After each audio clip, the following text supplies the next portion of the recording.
दोस्तों आज मैं आपको उस मुकद्दस घर की कहानी सुनाऊंगा जो दुनिया का सबसे पहला घर है जो अल्लाह ताला की इबादत के लिए बनाया गया। एक ऐसा घर जिसका जिक्र न सिर्फ कुरान में है बल्कि हजारों साल से इंसानों की दुआओं और सजदों का मरकज रहा है। हाँ, मैं बात कर रहा हूँ बैतुल्ला यानी काबा शरीफ की। आज की वीडियो में हम जानेंगे काबा शरीफ के अंदर किसने 360 मूर्तियाँ रखी थी और क्यों। दोस्तों वीडियो में आगे बढ़ने से पहले आपसे छोटी सी रिक्वेस्ट है। दोस्तों इन वीडियोस को बनाने में बहुत वक्त और बहुत मेहनत लगती है। अगर आप हमें सपोर्ट करना चाहते हैं तो प्लीज वीडियो को लाइक करके चैनल को सब्सक्राइब जरूर कीजिएगा और एक प्यारा सा कमेंट करें इस वीडियो के बारे में। चलिए टॉपिक पर वापस आते हैं। कहानी शुरू होती है उस वक्त से जब इस दुनिया पर इंसानों की शुरुआत हुई थी। रिवायतों में आता है कि सबसे पहले हजरत आदम अलैहिस्सलाम ने अल्लाह के हुक्म से इस घर की बुनियाद रखी, लेकिन सदियों के गुजरने के बाद तूफानों, बारिशों और जमीन के बदलाव में उस घर के निशान मिट गए। फिर वक्त आया हजरत इब्राहिम अलैहिस्सलाम का। अल्लाह ने उन्हें मक्का की सूखी तपती हुई जमीन पर हुक्म दिया, ए इब्राहिम मेरे लिए एक घर बनाओ जो सिर्फ मेरी इबादत के लिए होगा। सोचिए, मक्का जहाँ पेड़ थे ना पानी, सिर्फ जलती हुई रेत, पहाड़ और वीरानी, लेकिन अल्लाह के हुक्म पर हजरत इब्राहिम अलैहिस्सलाम और उनके बेटे हजरत इस्माइल अलैहिस्सलाम ने पत्थर दर पत्थर रखकर काबे शरीफ की बुनियाद रखी और उसको तामीर किया। हजरत इस्माइल अलैहिस्सलाम अपने वालिद को पत्थर लाकर देते और हजरत इब्राहिम अलैहिस्सलाम उन्हें जमाते। जब दीवार ऊंची हो गई तो हजरत इब्राहिम अलैहिस्सलाम एक खास पत्थर पर खड़े हुए। ये वही पत्थर है जिसे आज मकाम इब्राहिम कहते हैं और उस पर आज भी उनके पैरों के निशान मौजूद हैं। तामीर पूरी होने के बाद दोनों ने हाथ उठाए और दुआ की, ए हमारे रब इसे पाक कर दे और हमारी नस्ल में ऐसे लोग पैदा कर जो तेरी तौहीद पर चलें। उस दौर में सिर्फ काबा तौहीद का घर था, ना कोई बुत, ना कोई मूर्ति, ना कोई शिर्क, सिर्फ एक अल्लाह की इबादत। सदियों तक अरब के लोग हजरत इब्राहिम अलैहिस्सलाम और हजरत इस्माइल अलैहिस्सलाम की तौहीद पर चलते रहे।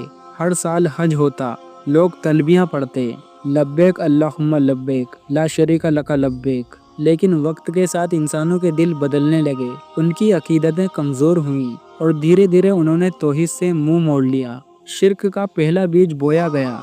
एक शख्स उमर बिन लुहाई ने, वो मक्का के कबीले खुजा का सरदार था और काबे का मुतवल्ली। एक बार वो शामी इलाके में गया, वहाँ के लोगों को देखा कि वो मूर्तियों की पूजा कर रहे हैं। उसने पूछा, तुम इनकी पूजा क्यों करते हो? उन्होंने जवाब दिया, ये हमारे और खुदा के बीच के सिफारिशी हैं। ये हमें बरकत देते हैं, हमारी दुआएं पूरी करवाते हैं। उमर बिन लुहाई को ये बात पसंद आ गई। उसने वहाँ से एक मूर्ति ली, हबल नाम का बुत, और मक्का वापस लाया। लोगों से कहा, ये हमारे लिए बरकत लाएगा।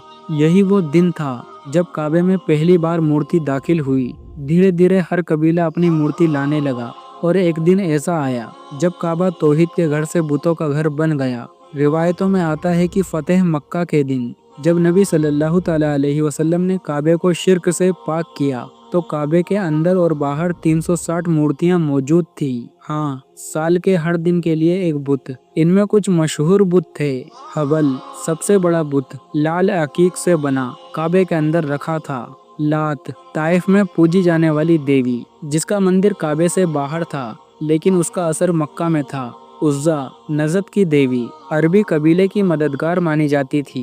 मनात समंदर के किनारे की देवी, समंदर के सफर और किस्मत की मालिक समझी जाती थी। और भी बहुत से छोटे छोटे बुत थे, हर कबीले का अपना बुत था। लोग इन बुतों के सामने सजदा करते, नजरें चढ़ाते और तवाफ करते हुए उनके नाम लेते। तवाफ जो सिर्फ अल्लाह के लिए था अब बुतों के नाम पर हो रहा था।